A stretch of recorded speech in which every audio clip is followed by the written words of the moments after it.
performing their lawful duties in defense of the Philippine sovereignty, sovereign rights, and jurisdiction. At ang sabi dito that in firm and consistent fashion, DFA will continue to articulate the Philippines' position on the West Philippine Sea and the South China Sea, which are grounded in international law, including the 1982 UNCLOS and the 2016 South China Sea Arbitral Award. Anong basa mo dito sa statement na to? Tingin mo ba it's a parang hard-hitting statement from the government? Well, ang masakit kasi dito, I know you don't want to touch this part ng pag-uusapan natin.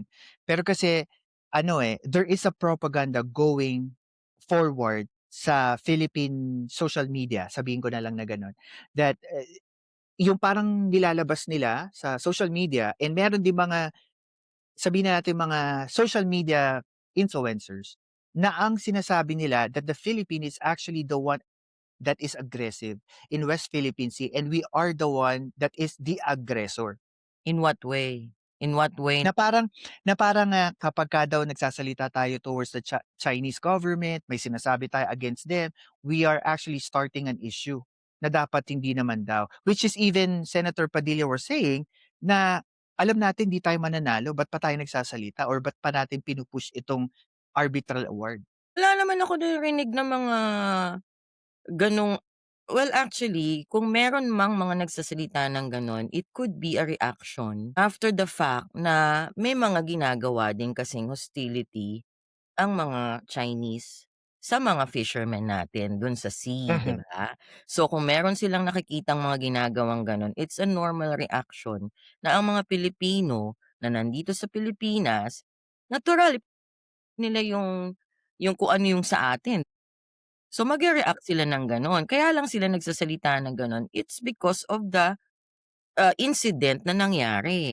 Kasi I don't think naman na magsasalita ng ganyan ng mga Pilipino ng basta-basta na walang nangyari na banggaan ng mga barko, bomba ng tubig ang mga mangingisda natin na maliliit na mga bangkado. Kung wala namang nakikita sa news na ginagawang gano'ng, ano ba, pang-aapi, hindi naman pang-aapi 'yun kasi hostility na matatawag, eh.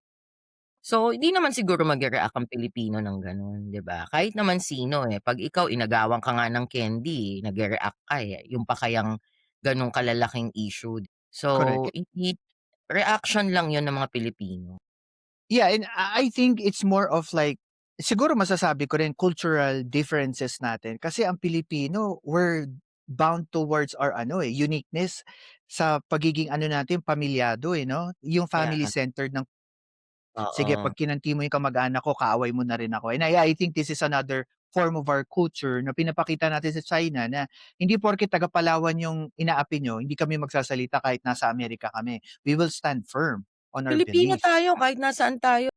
'Pag pamilya mo na, kung kinakanti yung bansa mo na, kung may magagawa ka, magre-react ka talaga, magagalit ka talaga, gawa ka talaga ng aksyon, magsasalita ka. Oo, tsaka nakakaawa naman talaga yung mga maliliit na mangingisda na binobomba nila ng tubig, binangga nila Sobra. ng barko na parang wala lang, tapos wala silang pake, parang gano'n lang. So, Totoo. nakakalungkot